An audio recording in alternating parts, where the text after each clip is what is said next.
And this is episode 58.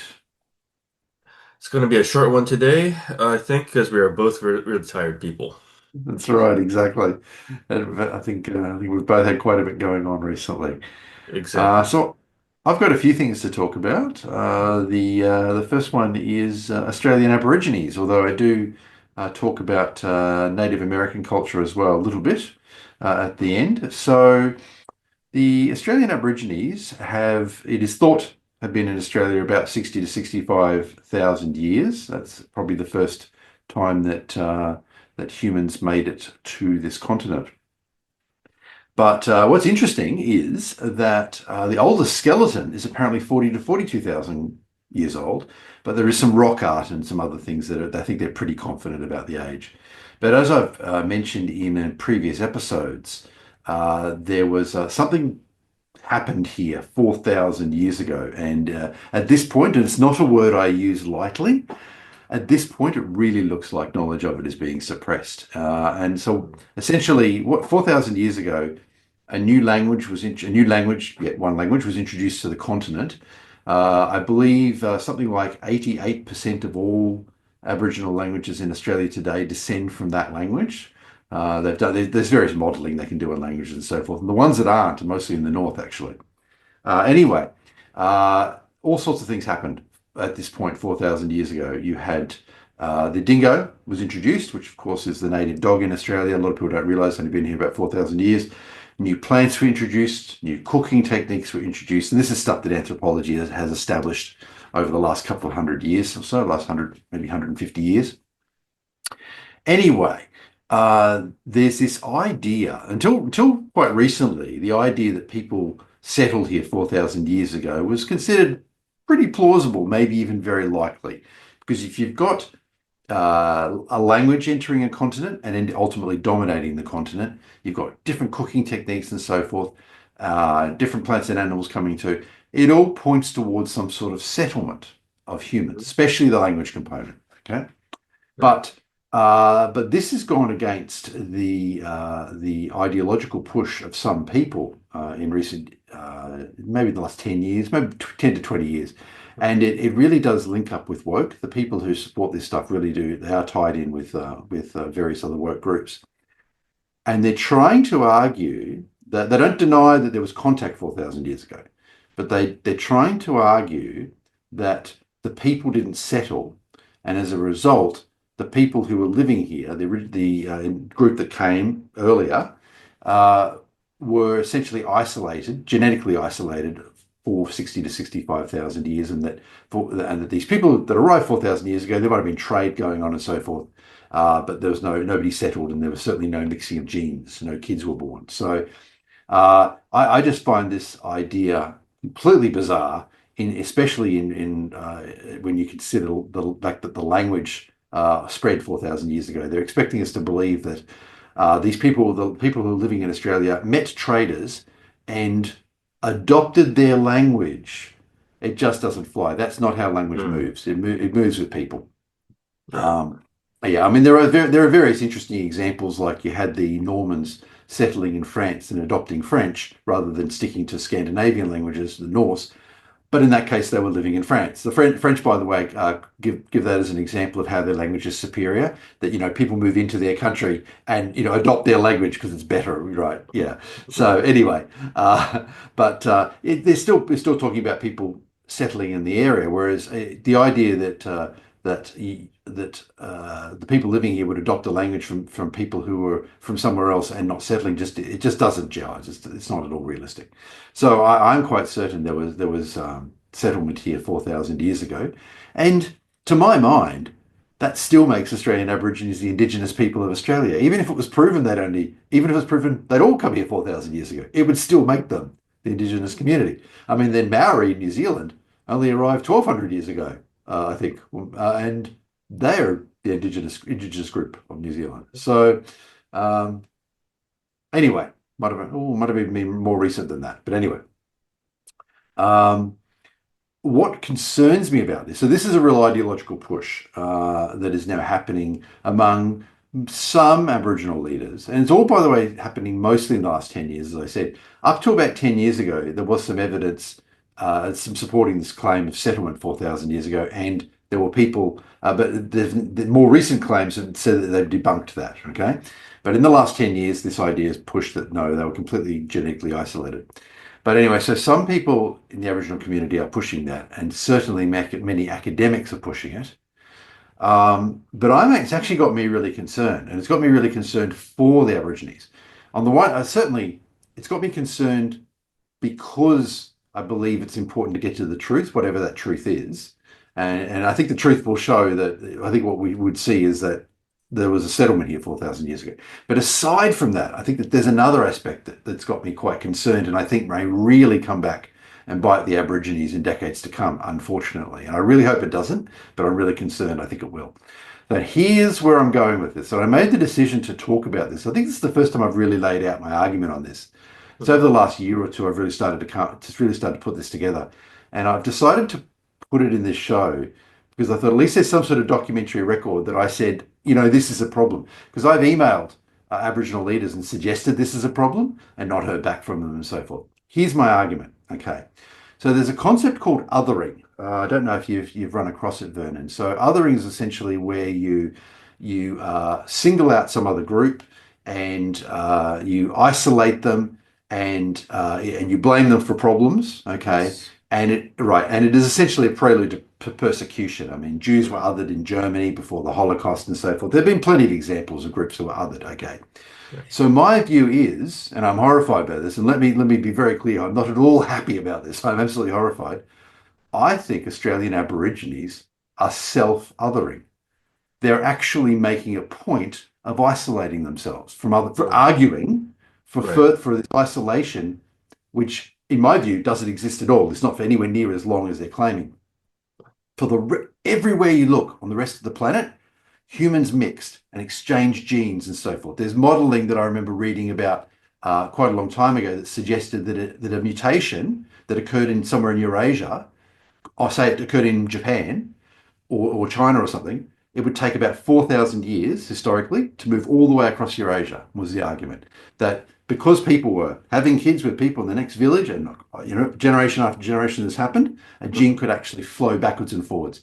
And there are plenty of examples of this into Africa and so forth. The reality is genes flow all around the world and have done for thousands of years. And ancient human cultures weren't nearly as isolated as many people think and as generally was believed until recently. Academics and researchers now know that other than Australia, where they're making it a special case, the rest of the world was a lot more connected. For example, there was some data, and I know there's some people have raised questions about this, but there was some data that suggested that chickens in South America may descend from Asian chickens. See, originally it was assumed that chickens in South America were introduced by Europeans, right? But there's some data that suggests, in actual fact, there may have already been some chickens in South America, and they came over from Asia. So how would they get there? Well, Polynesians. Polynesians traveled Mhm. all around the Pacific. It's very likely. I find it entirely implausible that the Polynesians wouldn't have run into the South American continent because it's huge, right? Right. So they're exploring the Pacific. At some point, they're going to run into the continent. If trade goes on, they've got chickens with them. We know the Polynesians traveled with chickens. Then it's very likely that they had picked up in Asia, and it's very likely that they had introduced them. So the point I'm making is whether it's humans traveling and also introducing things around the world and introducing plants and animals and so forth. I mean, there's all sorts of examples like that. Um, we know that Southeast Asia was at least on a trade route with China hundreds and hundreds of years ago. It's not known whether Chinese people actually made it to Southeast Asia, like as far as, say, Bali, but they know that they were definitely trading that far. And we know that the Australian Aborigines were actually trading with the moccasins in Indonesia and sea cucumber, which is a sea anemone, was actually Yes. making it as far as China.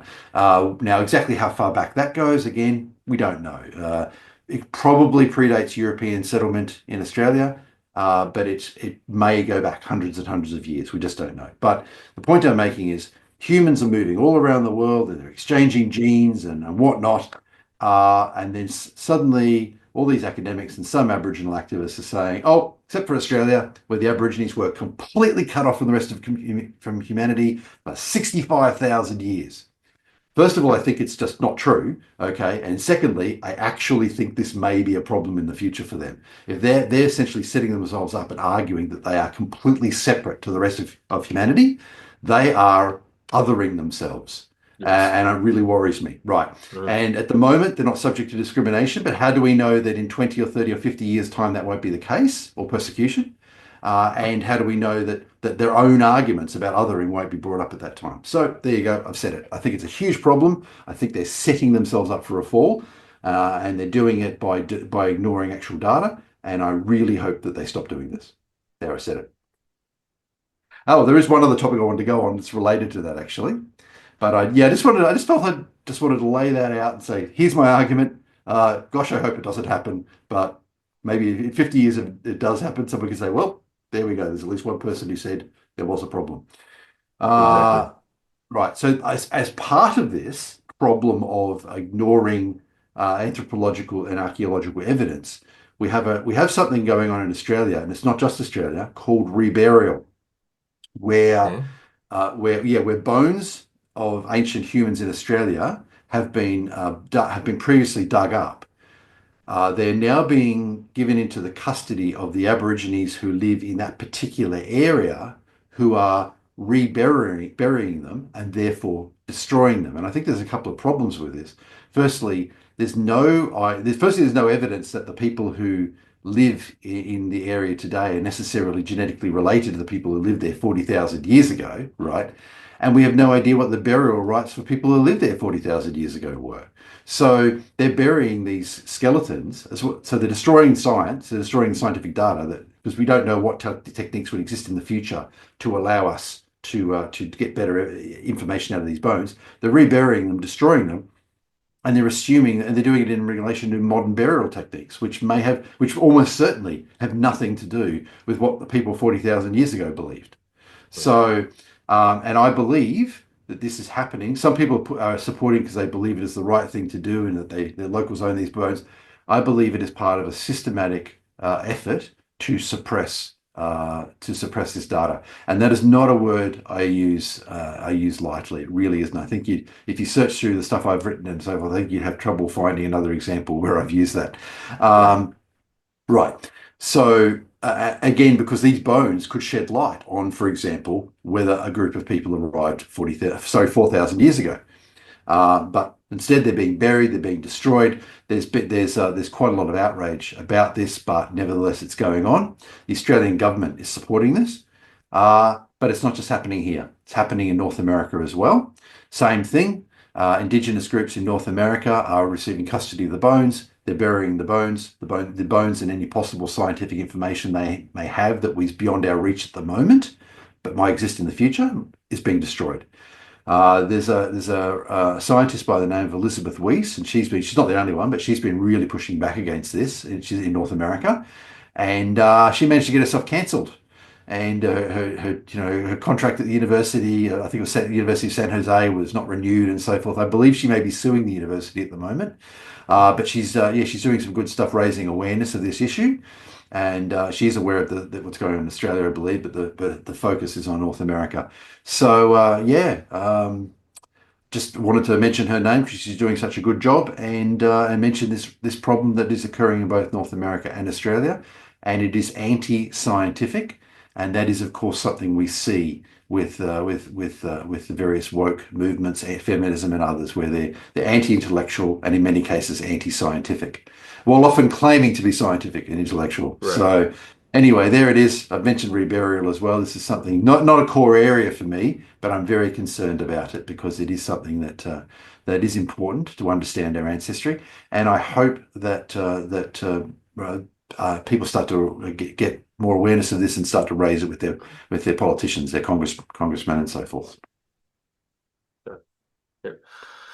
Yeah. The idea that people, travel around and, have spread their genes and so forth kind of shuts down a- any sort of argument about, advising not to race mix or something so forth that we Mm, sometimes mm. hear, right? Oh, It's exactly. Yeah, it's a That's really a nonsense sort of an yeah, idea that yeah. that we've always been separate races and therefore Yep. we must never ever uh, mix and so forth. If you want to see a worked example of this and how it's nonsense, just travel across Eurasia. Now, I personally, I've been fortunate to have traveled a bit, but I actually haven't traveled all the way across Eurasia.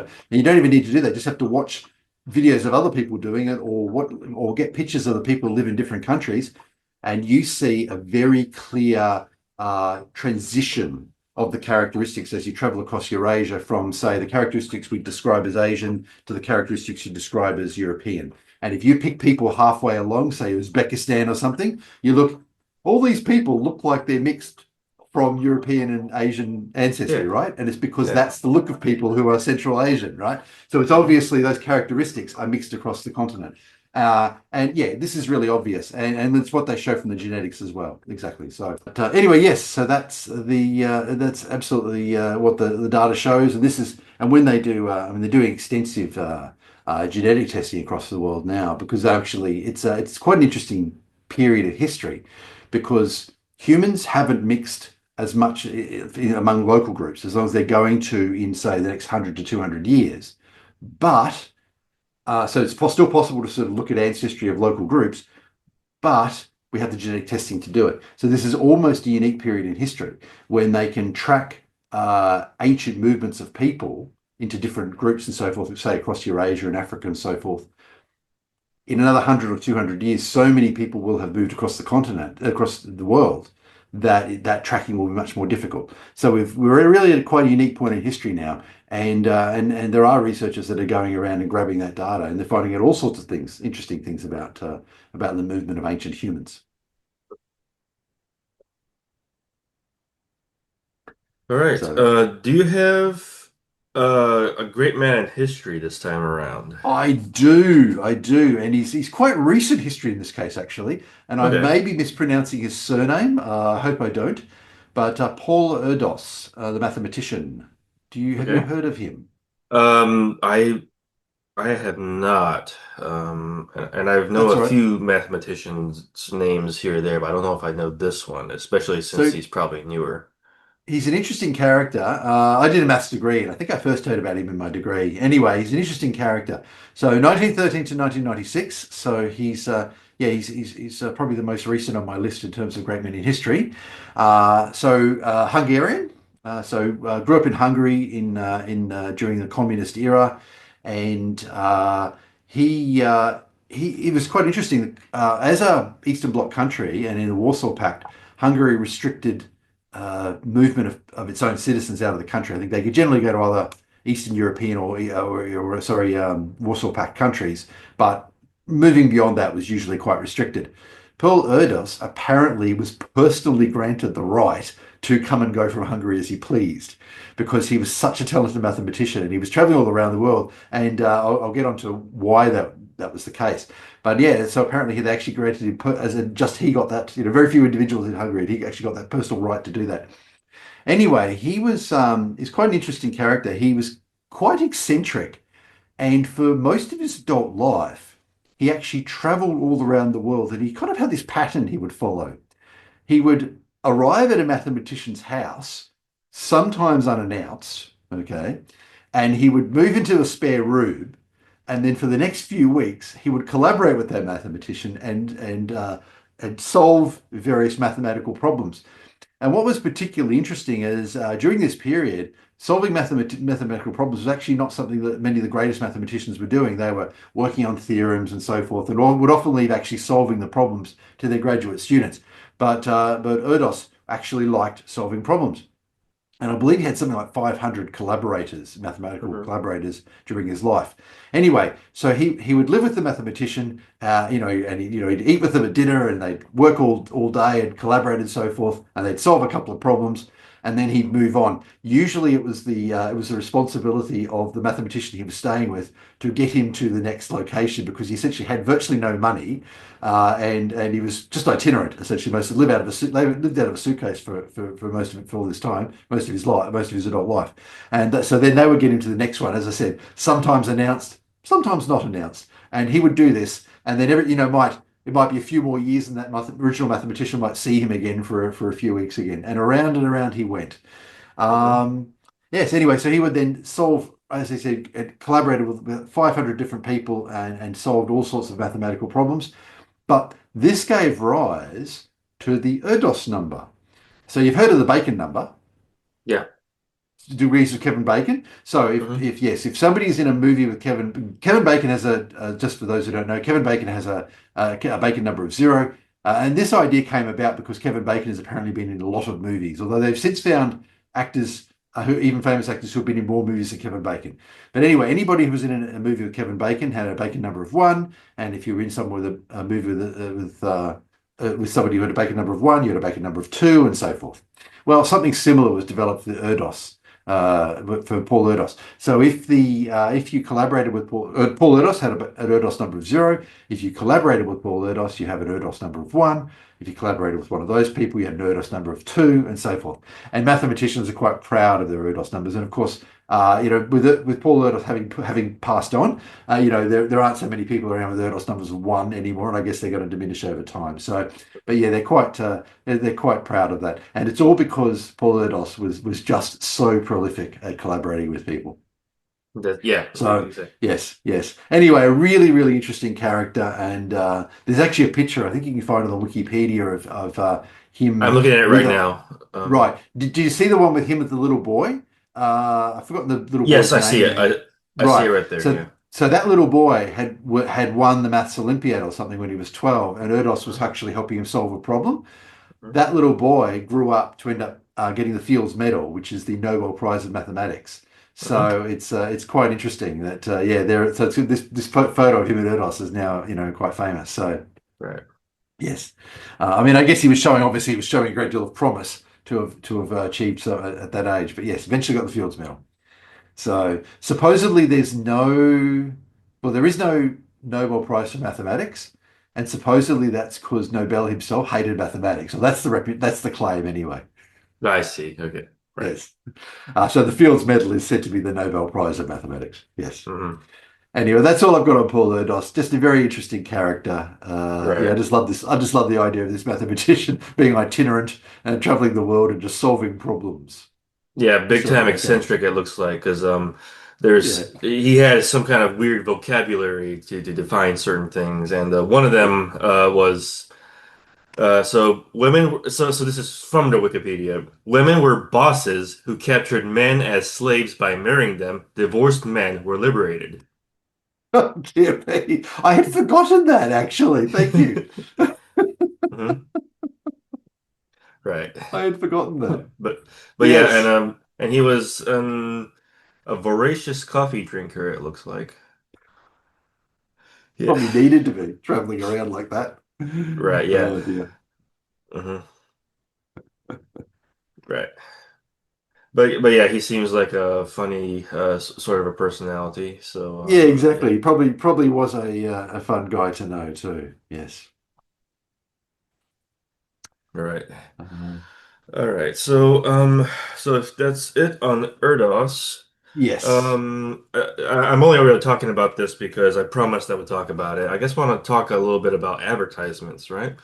Now I Okay. want to try and remember what exactly it is I want to talk about it. But I watch a lot of Japanese commercials for fun, right? Some of it's for nostalgia's sake, even if they're before my time, but other times they're just downright over the top, hysterical, witty, and it's just it's surreal sometimes, but in a great way. Mm, And what I can really appreciate with them is the fact that they try to appeal to the audience's attention. They're not trying to insult the audience or trying to trick them into buying their product or so forth, or do anything particularly like cheap or kind of low quality stab at trying to get your attention and so forth. But it's just so different from uh, enough traditional, what we call traditional advertisements here in the Western world, but very different from because we're kind of getting away from television right now and more into the YouTube space and yeah. the alternative to YouTube space, as I call it, like say Mm, Rumble. mhm, And the and ads are. so insidious now and so dull that it's like a weird relationship between getting the no ad option on any given thing, like be it YouTube or Rumble or so forth, or you have to suffer a barrage of these inane, uh, repetitive, dull advertisements. So, so it's a very stark contrast. I just wanted to point out between that and the best ever of Japanese advertisements, because those things want you to watch them. You can't help but look look at those things and just you know laugh with, laugh at, whatever, Is this and just are enjoy it they as a work of art. crazy the way the Japanese game shows are crazy? Is that sort of where you're going I with it, or I'll let you decide that. I'll send you some links, and there's a thank you. channel there's a couple of channels dedicated to them. But I guess the because it's see, I don't know how relevant this is to any kind of current situation, but I see you know so sometimes I watch um like the bonus material of, say, Honey Badger Radio's after Yes. shows and so forth, right? Because I have access to those. But when I don't get to catch them live, I have to watch after the fact, and those come with ads if I'm watching them on Rumble. And I'm inundated with this really scammy, programmatic sort of advertisements of people, dull people, talking about why this will change your life, or why this food will kill you, um, or about how millions of Floridians are doing this, or it's um, there's no energy to it. There's no cheerful spirit. Advertising used to be fun, is the gist of what I'm trying to say here. That's So interesting. I yeah. wonder if there's a change as a result of the, as you say, with this, we're transitioning away from TV to other platforms now, Mhm. and I wonder if there's a that they're responding to that. That maybe they feel they need to change. By the way, that's another one that Star Trek got right. Where in Star Trek, of course, they said TV was a media that didn't last much before the past Mhm. the early 21st century. So, Right, yeah. but I think people assume that we've got better things to do. We're turning off the TV, but in reality, how it's transpiring is that TV is evolving into different mediums like YouTube. mm, So that's right. we've been transitioning away from it from TV only by name. Yes, well, that's right. We're transitioning away from well, what we would call in Australia free-to-air TV, meaning transmission of radio waves, Yeah. and then, of course, and cable, which is less and less people watching cable TV, to on-demand video display. But of course, it's Hmm. still occurring on the device called the television in some Yes, cases. yes. Hmm. Yes, that's right. Exactly. But in terms of, I guess we're transitioning away from the stream selected by the stations towards on-demand. Hmm. Right, yeah. Yeah, I'm just complaining about it because it's even outside of the mainstream, like the so-called non-mainstream is trying to sell your racket anyway. And I'm not fond of the state of things. It's like Mm. there's an insult of the audience, and I'm just dismayed at how uncheerful everything is. It's just Mm. the art of putting advertising for a product is gone now. Mm. Well, that's interesting actually, and perhaps there's a parallel too, where my view is that a lot of people who make cinema now, or TV shows as we call them, can't tell a story very well. And I mean, we've talked about Star Trek a few times, and often I like Star Trek Discovery, which many people criticize for being woke. As I've said on previous episodes, I never got as far as even seeing the woke to that. It was just so boring that Right. I just didn't watch it. It's not something I was interested in. Mhm. Uh, And this seems to be something which is now widespread, and to the point where I don't want them to remake anything or even add to shows now because they just don't seem to be able to tell an interesting story. Exactly. Well, Yeah. so Just in the mainstream. yeah, exactly. So this is relevant, but last night I interviewed. So if anybody knows who Michael Stretton III is, he's Rosa Ferium on Twitter or X. He comments on a lot of men's issues posts for sure, and he's a great guy. So we talked about the idea of aspirational characters in storytelling. And this is part and the inability to create aspirational characters is something we talk about, and I think this is, and you'll see it when we come out, when the video comes out. It'll be on my subscribe star for like a day or two before it's posted publicly, but so be sure to subscribe and get it early.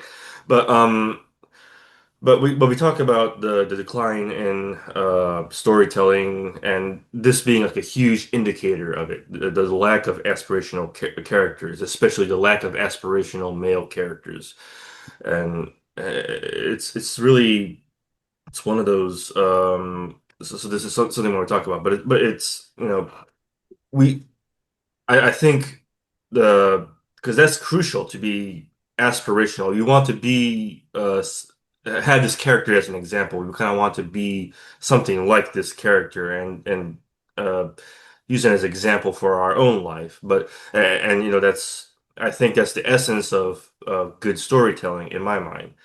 And we just don't have that so much anymore. It's the realm of exceptions, not norms. Particularly, as you say, with male characters. Hmm. Absolutely. Right. Right. Exactly. And we saw that I guess, starting with the sitcoms, particularly American sitcoms, but not only American sitcoms, where the father would always be the buffoon and so forth. And I've heard Yeah. writers say that they did that because that was the only person they could do that with. Hmm. Where it's essentially if you tried it with any other group, there would be outrage. But if you did it with the fathers or whatever, that you would get away with it. And so they naturally started doing that. And so they were realizing what they were doing. But this, of course, is now very, very widespread. We saw that with Ghostbusters, where if you look at the original Ghostbusters, the female receptionist was actually very competent. Hmm. But Yeah. if you look at the 2016 Ghostbusters, the male receptionist is a buffoon, and Yes. that's been pointed out by many people. The woman in the first series was not being made fun of at all. She was found to be very capable. So Hmm. Exactly. there are many examples. Yeah. Yeah. But yeah. No matter what, we just can't tell a good story anymore. Hmm. Stories are important to the human psyche, I think. Mhm. It's Absolutely. because it provides you a sense of narrative. Mm. Kind of like a guiding uh uh I don't want to keep repeating the word here. The narrative kind of guides one towards their own story, Mm. and it's a bit tangential, but I think main character syndrome is unfortunately named. It's like because Okay. you know because we know what main character syndrome is when we criticize people who what exactly is it? Kind of like use other people as means to ends and treat them like garbage, and because Mm. I'm the main character and so forth. But Mm. I'm saying it's unfortunately named because you are the main character in your story. Mhm. Assuming that you have a proper narrative to kind of guide yourself by. Of course, you are the center of that story, but you're not, hopefully you're not using it to parasite off others, and that makes for a Mm. bad story anyway. It's not good to have a protagonist that's just a psychic bum or Who's horrible. That's actually a good analogy because yes, that's right. The protagonist is horrible to everyone. It's usually not actually a very good story. That's right. exactly, yeah, Yeah. yeah, yeah. That's something I kind of want to talk on in other capacities because I know people like to use that term main character syndrome and what they're talking about is right, of course, when they're talking about particularly nasty people that tries to use people as means to ends. But I'm just saying it's a very sadly named phenomenon. Mm. Yeah.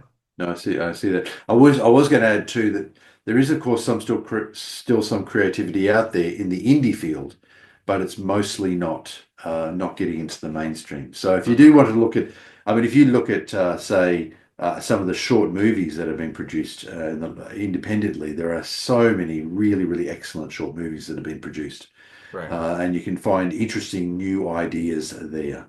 but you won't find them pushed by the mainstream media or or into the mainstream. You've really got to look for them. Okay, yeah. Mm. I'll make it a point to send you the channel that has all the Japanese commercials in there. Yes, I think you'll yes, get such a kick out of it. And yeah. Thank you. right. Because I've certainly watched Japanese game shows and been Mhm. very amused by them. Exactly, yeah. But the reason I'm telling you this is that you know, it's it's I really hope they're still doing commercials like this because it's cheerful. It's there it lacks cynicism. It's it kind of need I think product advertisements need that. And advertising anything, not just products, but just anything. Imagine if something of this caliber advertise something in our Western world. I think it'll be tremendous. Like, it'll be everybody will kind of flock to it, not because they were condescended into doing so, not that because they were manipulated into doing so, but this is just so much, it's you get what I mean, right? Like you kind of Yeah. want to get behind it of your own accord. Are you going to put the link below the video so everyone can have a look? Uh, I can't. Well, yeah, sure, I can do that. Yeah. Uh, uh, Trying to decide what I think I know what channel will be best, but I know I just Okay. really like that channel, uh, but I'll send it to you directly too. So, All right. Thank you very much. So, any other items that you wanted to talk about today? circling back again to my Michael Stretton interview. So one reason you should pay attention to that one, I'll be editing and posting it in a matter of days, is that we talk about the misconception some of us in the men's movement has about Scouts BSA, which is now Mhm. called Scouts America. So we've been saying, kind of assuming that that women have taken over the men's space in the Boy Scouts and so forth. But and he's someone who's sympathetic to the men's space idea vastly. But he actually makes a clarification that not only this is not quite the true picture when it comes to the Boy Scouts, but it Okay. might be better on the whole for saving the Boy Scouts, and the Girl Scouts are actually mad that this is happening. So So that is so true. That's right. The Girl Scouts, they say that yeah. the Boy Scouts are siphoning off their members. That's true. Yes. Exactly, and he has expertise on this because of his experience in scouting. Right. Michael has experience in scouting, so be Mm. sure to check it out when it comes out. Yeah. So yeah, Yeah. yeah, yeah. I think it was important to bring that up because I think st many people, and I used to be one of them, Mm. assume that it's just a simple matter of the Boy Scouts is no more because their male space has been invaded, and it turns out it's not exactly so. Mm. Well, I was aware of the fact that the Girl Scouts were also complaining. I haven't watched the video obviously yet, but I would have felt that the two are mutually exclusive. There could be a problem in the Boy Scouts with this, and also the Girl Scouts are suffering as well, which means nobody's happy. But watch the video. There's a Yeah. nuanced Okay. response to all this. So Yeah, that'll be interesting to see actually. Absolutely. mhm. Yeah, all right. Yeah. And that's all I got. So Okay. No worries. So I've got Zoe McLellan. yeah, so do it. As of May 2025, warrant is outstanding for the arrest of Zoe McLellan in relation to charges of kidnapping, child stealing, and child custody deprivation. McLellan is a public figure who has appeared in numerous popular television shows, including Star Trek Voyager, JAG, NCIS New Orleans, and Designated Survivor. Her face is familiar to millions. It is extraordinary that she has evaded detection for so long. McLellan was reportedly residing in an apartment in River Rouge, Louisiana in April 2021 and may still be residing in the area. McLellan grew up in the area of Port Orchard, Washington State, and may have returned to the area. Some sources believe that McLellan has left the United States and is residing in Canada or Costa Rica. Prior to disappearing, McLellan was known to use the alias Sarah Chandler. Anyone with any relevant information should contact the Los Angeles County District Attorney's Office. Thank you very much. I think that was a great episode. Yeah, I think so too. I will catch you next time. See you then. Bye. Bye.